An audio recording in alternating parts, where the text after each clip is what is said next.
in high school, I did like singing stuff. And my senior year, I was able to sing with the Rochester Philharmonic for like their Christmas concert. I don't know if they do that every year still.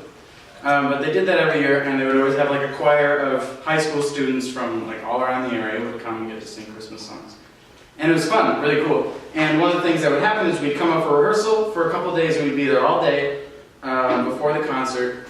And then because we'd be there all day, they would give us like a little bit of time to go like have fun, right? And we're like high school students. It's like my first time like in Rochester with just my buddies, you know? Because I grew up in this like little hick town in Wayne County that has like so little cultural character that it can't even own up to being the hick town that it is. It's in denial about even that.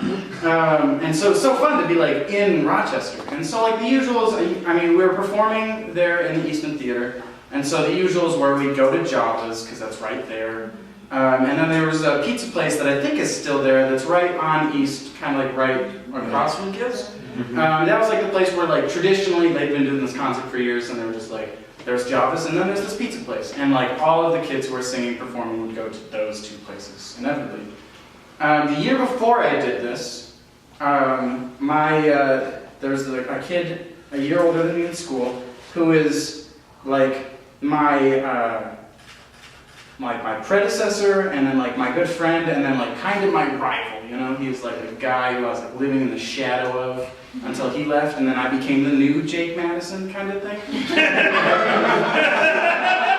So he and that group, the year before I was in it, they went, does anybody know Jake Madison? There's like a real response on that. The year before I went, this group, instead of going to those places, they kind of wandered around, and then they ended up going to Bennigan's.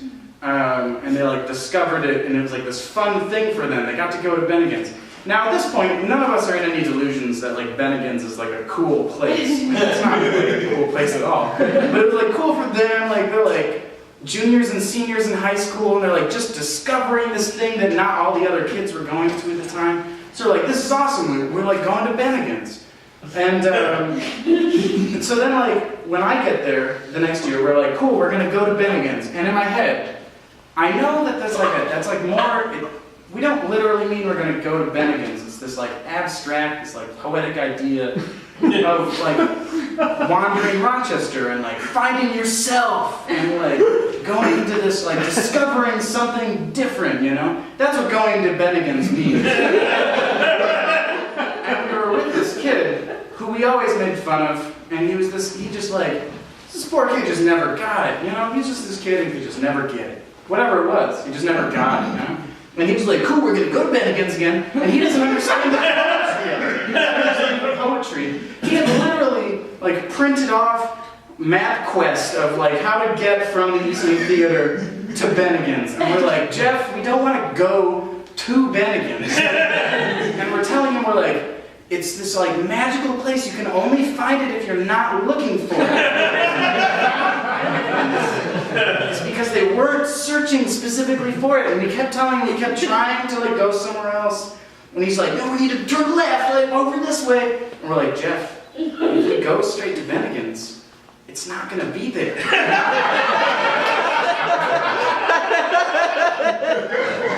So he slave drives us straight to Bennigan's, and their fuse had blown, and they were closed.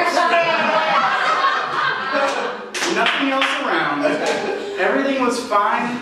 Bennigan's was dark, cold, and lifeless. And we're like, Jeffrey, you can't go to Bennigan's. That's not what it is. He just totally missed the point. And then, postscript to this story, I graduated that year, and so did Jeff. And then the next year, his little brother Alex attempted the exact same thing. He was like, guys, I heard about this great, we gotta go to Bennigan's. We gotta go to Bennigan's. And so he did the same thing, and like the people that were with me the time that we did it were like, no, you can't, you can only find it if you're not looking for it. It's magic, it's a dream. You just have to stumble upon it. And little Alex drove him straight there. Bennigan's was closed. Bennigan's was closed. It's gone now. It's like some other sports bar, right, guys? It's in the bottom of the Radisson is where I'm talking. And that's an important lesson that we all need to learn and remember. That in life, you can't... Going to Bennigan's, it's not about going to Bennigan's. Bennigan's is stupid. It sucks. We need to, don't make so many plans. When we go to Bennigan's, just wander around and discover something fun. So that's what we all need to do more often, right? Yeah.